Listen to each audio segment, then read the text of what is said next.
You have to admit that the idea was sound. A brand new Spider-Man game with no movie ties or pesky continuity issues, free to tell an original story set in the Spideyverse with original, acrobatic gameplay. Sadly, Spider-Man Web of Shadows takes a great idea and never capitalizes on it thanks to repetitive combat, lame quests, and worst of all, a completely meaningless and bland story. Everyone is getting out. S.H.I.E.L.D. has a beacon to repel the symbiotes. We'll open a safe corridor. The game's plot revolves around a rather routine battle with Venom, the black-suited symbiote we all know and love. A chunk of his suit leaps onto Spider-Man, giving him access to his own black suit, complete with a new set of abilities. This also leads to the game's thrust, making moral choices as good Spidey or bad Spidey. See, whereas normal Peter Parker's a nice guy, the symbiote makes him all evil and moody. He can do what he wants, he can make the bad choice. So lots of times in this game you'll be presented with options on what path you want to take.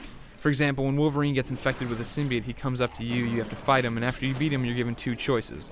Make the good choice and be good Spider-Man, and Wolverine stabs himself to get rid of the symbiote. However, decide to be evil, and Spider-Man raises Wolverine over his head and seemingly rips the guy in half.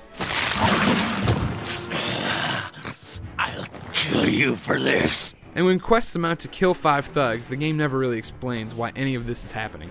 The game's not a complete loss, however. For one, Spider-Man's web-slinging and combat look great, and swinging around the city is as fun as ever.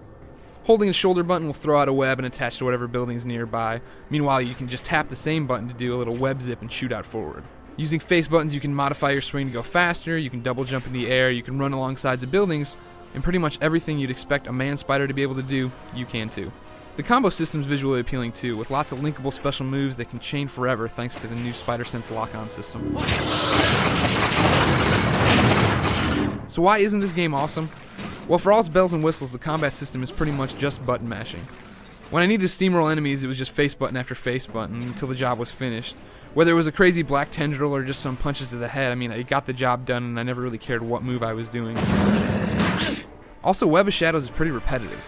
Actually, it's infuriatingly repetitive.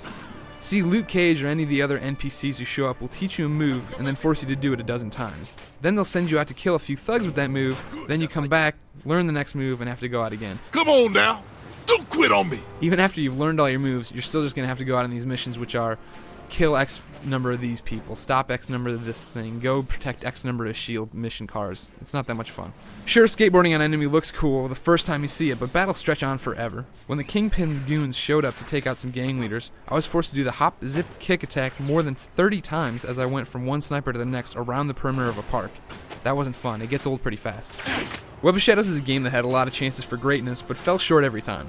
All of its flaws could be forgiven if the story made sense or was really appealing, but that doesn't really happen. Still, there's fun to be had in swinging and exploring, and some of the good and evil choices are worth replaying to see, because I mean, they are B-movie bad quality. Doesn't that hurt? Yeah, like hell. I'll be with you in a minute. For the full review, check out IGN.com.